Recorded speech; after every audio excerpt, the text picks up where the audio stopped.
Well, hello, everybody.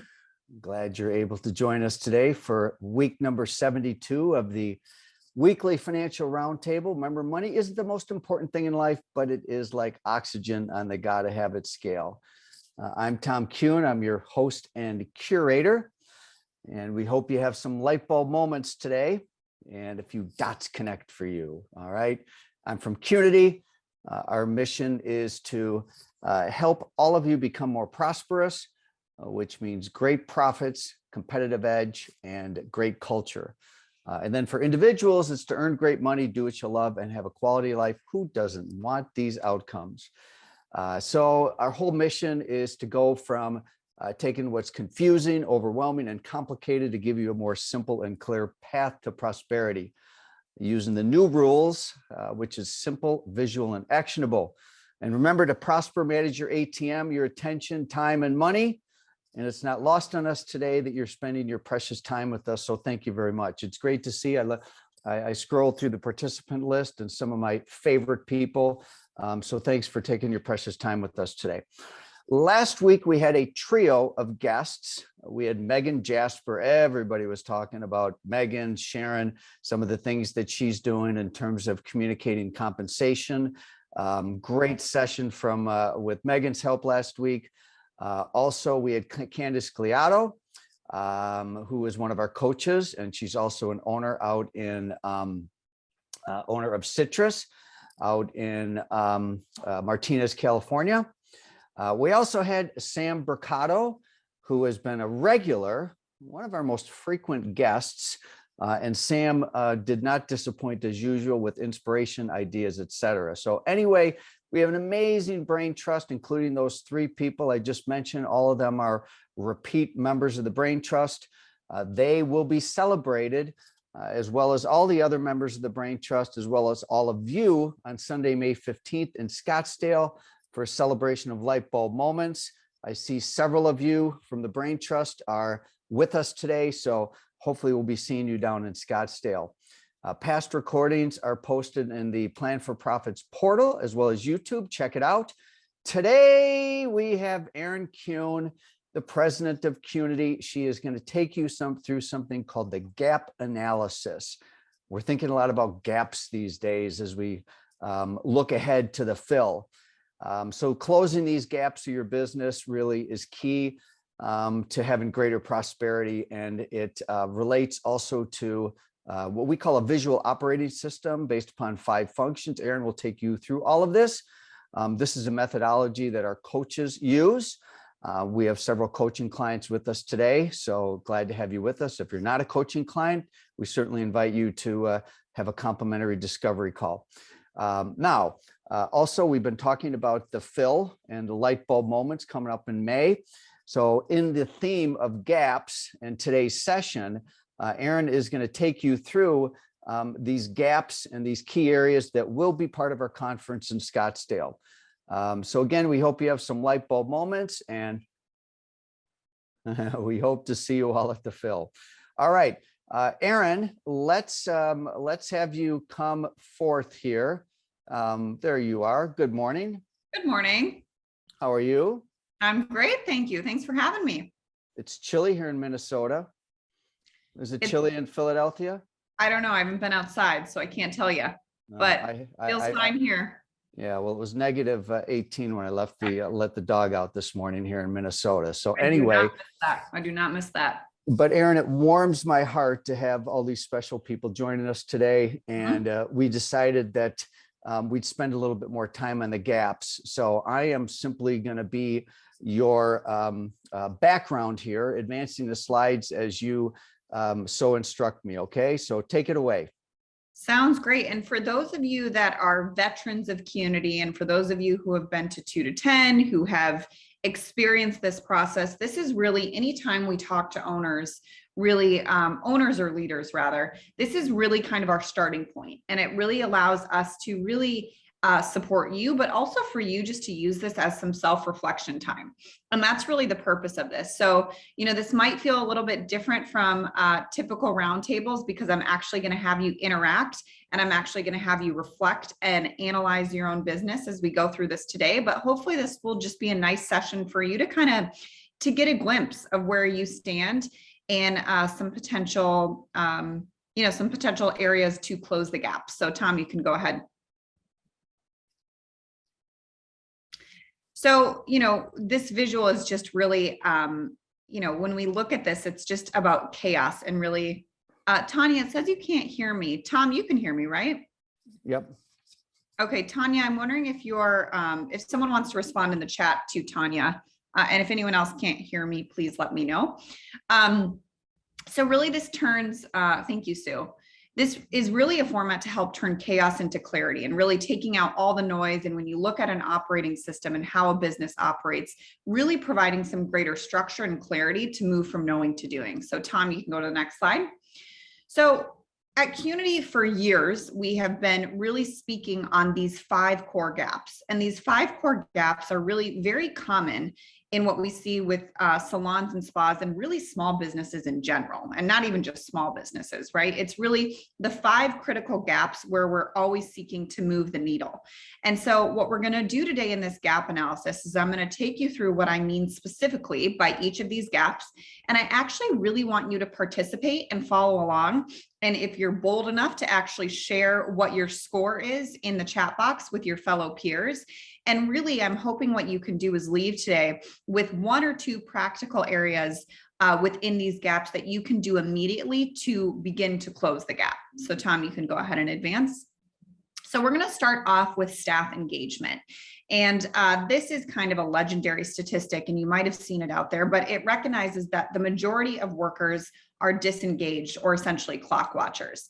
And, we know with the Great Resignation and everything that's going on with human capital, there's a Prudential study that stated that the majority of workers, I think it was over 60%, are actively thinking about quitting their jobs, right? So really monitoring this gap and looking at your business at large and really saying, okay, of course, there's going to be people that are highly engaged. Of course, there's going to be people that are actively disengaged. And then there's people in the middle. If you look at that overall group, how would you rate the overall engagement of your staff within the business?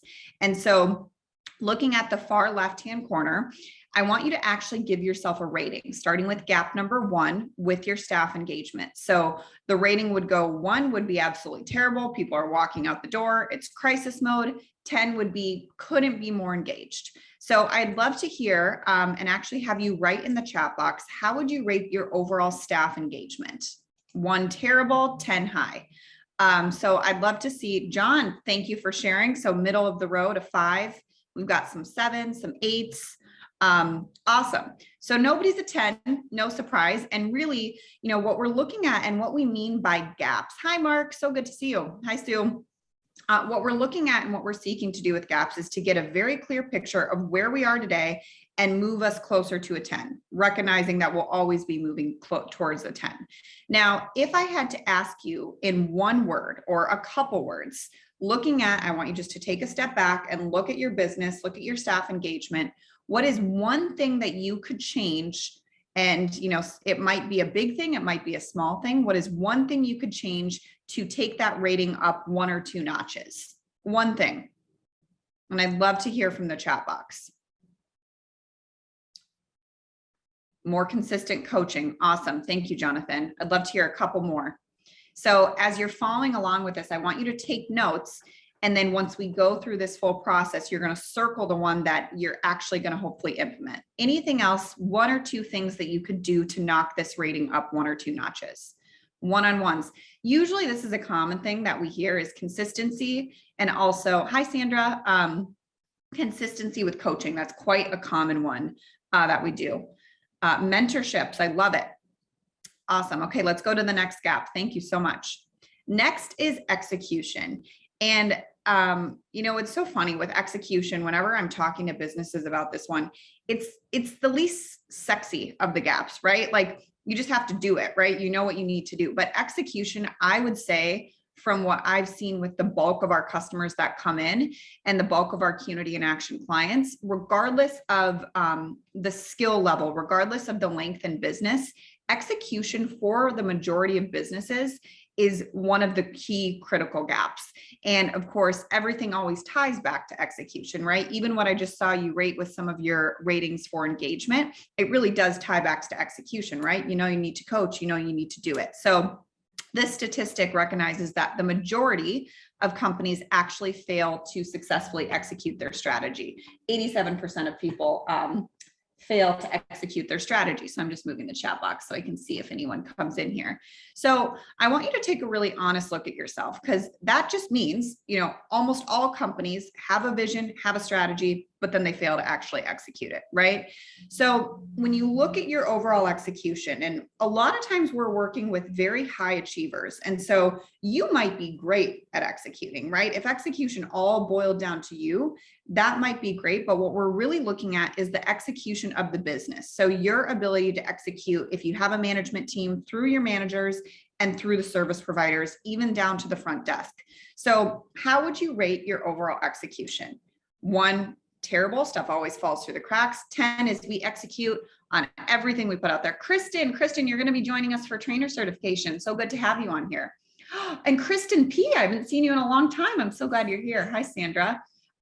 Okay, so lots of 5s, 7s-ish. Okay, awesome. So everyone agrees, just like this gap, there's room for improvement with execution. Nobody was a 2 or a 3, survived and thrived in COVID. Awesome, Kristen. So glad to have you back. So now that we rated yourselves, Tom, if you can go back. Whoop. So one thing that needs to change with execution, one thing that needs to change.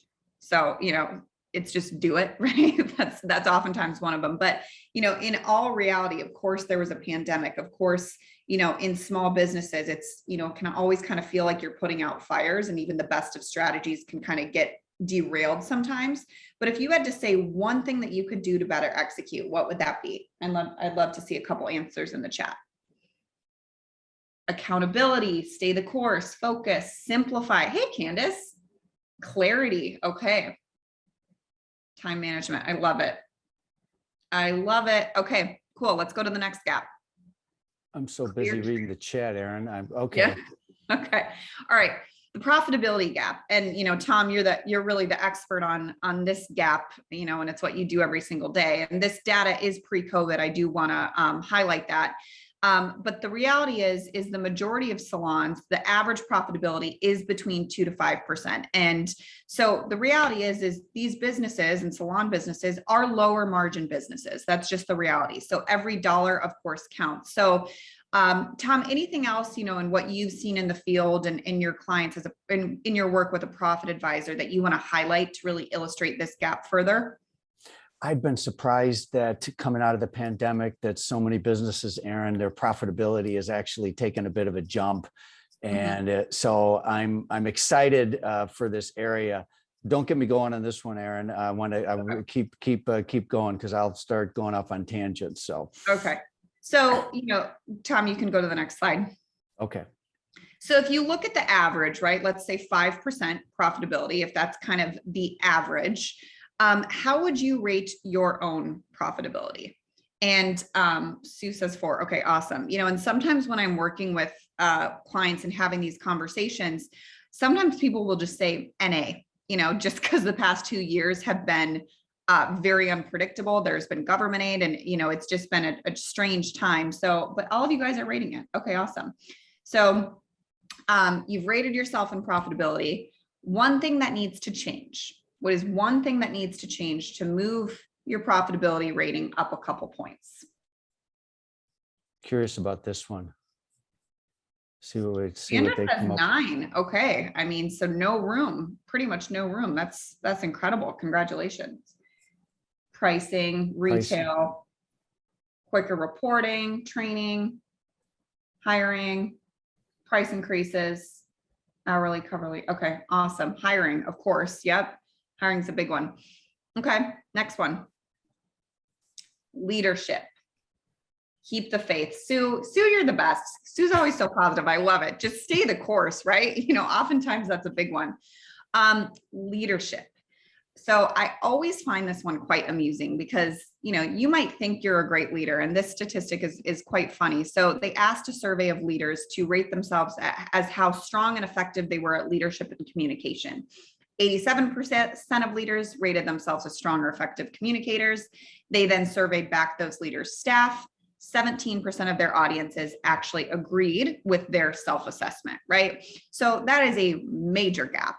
And, with different generations, with different ideas of what prosperity looks like, with different ideas of what it means to have a prosperous career, and different financial motivations, this can be a huge gap if you don't know what the key motivations are of your team. And maybe you're not communicating as effectively or in the way that your team would prefer to receive communication. So let's go to the rating here. And, when you do this one, we're on number 4 here, just to have a visual. 1 to 10, 1 is terrible, 10 is couldn't be better. And, I like to look at this from a couple lens, because especially, I know we've got some clients on here that have larger locations. And so, and have multi-locations, meaning they have different leaders in leadership roles. So I'd like you to look at this from your leadership team. If you have a leadership team, if you're just a leader of one, or you're the main leader, you can rate yourself. Oh, that's amazing, Sue. So 1 to 10, lots of good leaders on here. I mean, lots of good leaders seeking communication or seeking education, always looking to grow, which is amazing. So 7, some 8s. Susan, that's amazing. So Sue is working this gap analysis and working in Qnity in action every single day. She started as a 6, and now they're moving up to an 8 with doing some coaching. So that's fantastic. One thing that needs to change for leadership is the next question here. What is one thing that needs to change for yourself personally or for your leadership team? And if you'll notice, I could easily give you some recommendations here, or one of the things that we do, but I don't want to tell you anything. I want you to internally think, because oftentimes we actually know the answers. We just don't give ourselves time to think about those answers. No compromise, Mark. Okay, I love it. Empowering new leaders, communicate expectations, talk more with other location. Awesome. Inspiration and increased resilience. Oh, I love that, Candace. Development of managers, of course. Communication in multiple ways. Patience, and allowing everyone to implement. Amazing. All right, last and final gap. All right, so these statistics are also pre-COVID, but there's several different beauty industry statistics, and we still like to reference these because it really does illustrate the realities of missed opportunities, unfortunately, in salons every single day. And so there's 3 separate beauty industry statistics that all boil back down to this 71%. So it rounds to 71%. So it's 71% of clients do not return for a second visit. 71% of salon clients are not offered a product, and 71% of salon hours go unsold. Now, I think that last one, Tom, you did a video on how that one has probably changed, with the recent pandemic. But overall, if we look at this reality, 71% of sales opportunities are being missed by frontline workers or service providers every single day. And so when we ask you to rate yourself on this gap or rate your business, what we're really looking at is sales. So if you look at your team and your human revenue centers or service providers, how would you rate their ability to reach their full potential in revenue? And revenue would be both service and retail, as well as client count. So let's go. Okay, so I'm seeing some pretty low ratings here. Tom, if you want to go to the next gap or the next slide. So let's have you rate yourself. Somebody already jumped in. Nobody's over a 5 yet for sales. That's incredible. Okay. So not incredible, and you know what I mean? All right. So I'm seeing a couple other ratings here. Okay. So very average. So what is one thing that needs to change to help your team move closer to their full revenue potential? Candace says a 7. Yeah, Kate, I know it's tough. Obviously you're going to have your super high producers, and we're really looking at an average here. So more focus on client count and ticket average, more full-time staff, growth and development. Love it, Sandra. Education, of course, huge. Hi, Christine. Good to see you on here. education. I love it. All right. So Tom, you can go to the next one. Actually, you know what? I want you to stay here for a second. So if everyone can look at their rating, hopefully they remember what they wrote down for each of these, which is the gap, and I have a guess based on what I just saw by these ratings. What is the gap that is your lowest score? If you look at this as a scorecard, which is the gap, and go ahead and type it in. I think for them, a lot of people said growth was their lowest gap or their biggest opportunity. So It's an aha for me, Erin. I'm not totally surprised by this, but it causes me to reflect in terms of what the market needs right now, which we'll get to in a little bit. Growth, engagement, profitability and growth are tied. Growth, sales by far. Higher profit, but low sales. For the number of team members. Execution, Kevin. Growth and execution. Okay. Kristen says engagement. Fascinating. All right. So what I really want you to think of today, I want this to be something that you really reflect on after this session and go back into your business based on this lowest gap. And you reflected. I didn't even tell you anything to do. You reflected on the one thing that you needed to do to take that gap up a few notches. And so I'd really encourage you after this session to take that one thing you needed to do for each of the gaps and figure out what do you need to do to implement that. Obviously some of those areas are bigger projects and they're ongoing, like hiring, right? That's not an instant fix. But think about what is something you can do today, tomorrow. How can you put some processes in place to start to move the needle on that gap? And then continue to monitor your progress and even start to self-reflect, as you go forward and really see, hey, when we look at our business, how can we make sure all of these areas we're moving and focusing these gaps, because that's really what's going to create and continue to maintain an amazing business. So Tom, I do have one more question if we can go to the next slide here. And then I'll turn it back to you. So what I just took you through is part of our process that we do with all of our Qnity in Action clients, which is the gap analysis. So this really helps us to really assess where you're at today and how we can take you to the next level. And it's really an operating system that really introduces and segues into our 5 functions operating system. So Tom, if you want to go to the next slide. So Tom, go ahead and populate these so they can have a visual of what I just did. So just to give you, go back, Tom. That was the roadmap of where you were. I had you actually write your rating in, and then you can see how after that process, we move you into the 5 functions operating system. So we've got the row where you assess your gap. Then we have you define a visual theme, and then we go much deeper, in an ongoing process with our 5 functions plan and help you to move the needle in each of those operating systems of the business. Go ahead, Tom. So this is what this planner would look like complete. This actually might be someone on this calls here, one of our Qnity. I don't know who gave us this one, but this is fantastic. So you can see the far left is the rating, the one thing that needs to happen, the visual theme, right? We're a visual company, so it's always uniting text with visuals.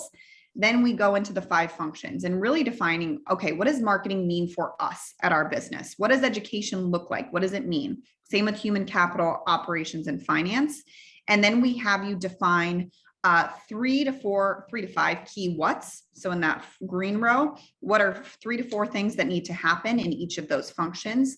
When do they need to be complete by? Who is ultimately responsible and accountable? And how will we measure our results? And this is a tremendously impactful process. And so, I just had you do the starting process today.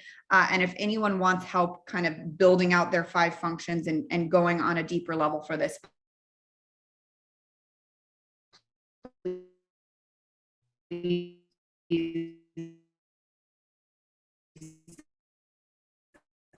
I think forward, but I do have one more question. Tom, you can populate. Perfect. All right. So for those of you who are very familiar with Qnity, you will also be very familiar with our 5 core success principles. And these principles really permeate everything that we do at Qnity. They permeate all of our curriculums, they permeate our tools, and the way we really work with our customers. And this is, Sue, I love it. Our team is obsessed with this tool. Oh, amazing. It's 5 functions is honestly my favorite tool too, as well. But anyways, back to the success principles. So you probably have seen these in the past. And I really think, just like when we look at the gaps, it's not stagnant, right? Engagement might be great today, and then, God forbid you have a walkout next week, engagements all of a sudden went from a 7 to a 2, right? So these are never stagnant scores. And same with these success principles. So the first principle, and I'm just going to give you a brief explanation, and I want you to also reflect on which stands out to you as the one your business needs most right now as well. And I want you to really write that down. So number one would be the need to make things simple.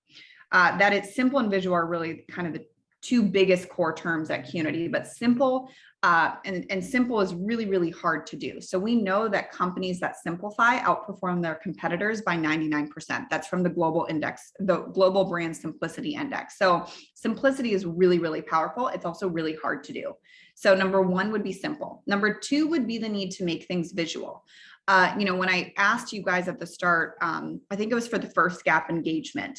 I heard a lot of you say consistent one-on-ones and coaching, and also with the leadership gap, right? With visual, recognize that we're working with a primarily visual-based audience, right? That identify as visual, creative, intuitive learners. So how can you communicate numbers? How can you communicate various different messaging in a visual way? That would be number two. Number three, using the practice of small steps for big results. All of our tools really follow this process, especially like our Qnity tracking system, really breaking down big goals into small bite-sized chunks. So that would be number three. Number four would be creating structure for freedom. We always ask this question: how many of you agree creative people both crave and resist structure simultaneously, right? But structure creates freedom. So this is a big one as well. And then lastly would just be the need to go from knowing to doing, right? And that's kind of our, if we look at the three components of Qnity, it's simple, visual, and actionable. And so doing is really where the rubber meets the road and goes back to execution. So I see some of you are answering this. Candace says simple is the biggest one her business needs. Sandra says doing. Kate says doing and visual. Go ahead. I'd love to hear from a few others. Simple and doing. Simple. Awesome. So hopefully you wrote this down, simple and small steps. Jonathan, you say all of them, right? And honestly, even if I asked you this, at the same time next week, your answer might change, right? Because it's so driven to what state we're in. So what I'd encourage you to do, structure, love it. I'd encourage you to take that gap that you wrote down as the lowest score. So whether it was growth, execution, leadership, engagement, or profitability, and then take the principle that you also identified with, visual, structure. How can you combine that principle to the gap you needed? So for example, if you said growth was your biggest gap and you said visual was your biggest need, how can you leverage visuals to communicate the numbers? Or if you said structure, how can you structure training for coaching people to reach higher sales? So use those principles to apply to the gap. And that was kind of like a crash course on our gap analysis and what we do every single day in Qnity in Action with our amazing coaches, which I see a couple of you on there. So if anyone is interested in joining our Qnity in Action program, it is amazing. It is impactful. You work with one of our coaches who are all former or existing multi-location owners. You work with them every other week. We send you a beautiful toolbox. And the goal is to move the gaps and to close the gaps and to take them up a few notches, which Sue, congratulations. She said she's already starting to move from a 6 in leadership to an 8, which is amazing. So Tom, I think that's really all I prepared today. And I really hope all of you got some actionable takeaways that you can start to apply in your business every single day. Tom, do you want me to debrief on the fill as well, or you want to take this one? I think we both can. Thank you, Erin. And Sure. I guess I don't have the $1 million light bulb with me right here. I'm in a new space today. So you're going to get the purple light bulb. So anyway, let's everybody give Erin a virtual round of applause. Thank you, Erin. Give her a shout out. You're so welcome. Thank you for having me. Hopefully we'll see you guys at the fill. And at the fill, we will be going much deeper into these gaps. So the fill is our event in May 15th through 17th. This is perfect for any key leaders. And we will be closing the gaps and going deeper into this process together at this event. And we're really, really excited. So I hope you can all join us. We're looking at breaking some new ground at the fill. And I see all these amazing people on the session today, Erin. And, clearly these gaps really represent the success or failure of these businesses. And one of the beautiful things that we'll be able to do in person in Scottsdale is to have more of a three-dimensional experience. The other thing is at the Phil, we're going to be introducing some new tools and some a play as it relates to moving the needle on all these gaps. So certainly we live in the gaps every day, Erin, in terms of the coaching work, but also it maybe explains also with the theme of why the Phil is that the Phil is an opportunity to collectively work together very collaboratively for all of you to go from whether it's a 4 up to a 6 or a 5 up to an 8 or whatever. So, and then it's also an opportunity to fill your bucket. So yeah, I mean, we're super excited about the Phil. We should be having an announcement. I'm expecting it next week regarding a very big announcement about something that will be at the Phil that still follows the GAP theme. So stay tuned for that. Registration is open for the Phil. There's also a Sunday night celebration of light bulb moments. We're going to acknowledge the members of the Brain Trust. So registration is open. So Erin, thanks again. Stick around here a little bit longer. One other thing is that we are putting a big stake in the ground that we feel that financial literacy is key to financial success, financial sustainability. And we also feel there's a tremendous opportunity to collectively raise the level of financial literacy, which is the starting point for many for financial success. So we do have a Money Pro coming out soon, where this will be a financial literacy program that will be available to you as an employer. Erin spoke about this. Erin spoke about this at Serious Business. The metrics are overwhelming in terms of workers' productivity, creativity, peace of mind when they have less stress about money. Less stress about money comes when you actually understand the things that change money-related habits and behaviors. And so with this particular new program, and I'm going to put a slide here. So we have a gift for you. If you haven't used this QR code, you should, because we're going to have monthly financial literacy video lessons that you can share with your team. And what we really want to do is we want to see major before and after effect in several measurable ways. Erin, you can chime in here. It's credit rating, it's non-housing debt, it's savings rate. It is, what am I missing? Well, and just to kind of expand on this a little bit, this was a gift for all of those that were at Serious Business. So we'd like to extend it to you. These will be 3 months of video lessons that really talk about some key financial literacy items that you can share with your team. And we also, this program will be launched very, very soon. And we are looking for companies that want to be the first to bring this education to their team. So please, Michelle, if you could also send my email there as well. If you're interested in bringing this education, I already see a couple emails coming in. So thank you so much. If you're interested in being one of the first businesses to bring this training as a benefit to your team, please email us and we will be going live with this very, very soon. And we always, all of you on here are forward-thinking businesses. So I would imagine you would be the types that would be the first. And so this would really be an employee benefit. And what we're going to do here, which I'm so excited about, is of course, we're going to give you phenomenal training that we already have over 11,000 students in right now, but we have a professional version of it. And what we're going to do is look at, so Studio B, for example, right? We've got Sue on here. Studio B has her team members go through this program. And it's our job, of course, to support you, making sure that students or your learners and your team members actually complete the curriculum. But what we're going to measure on the front end is before debt, after debt. Current credit score before the program, credit score after. So after we complete the program, we can really look at Studio B and say, among with many other metrics, but Studio B can say, hey, Sue, congratulations, together your team paid off $150,000 worth of debt. Your credit score increased on an average of 25%.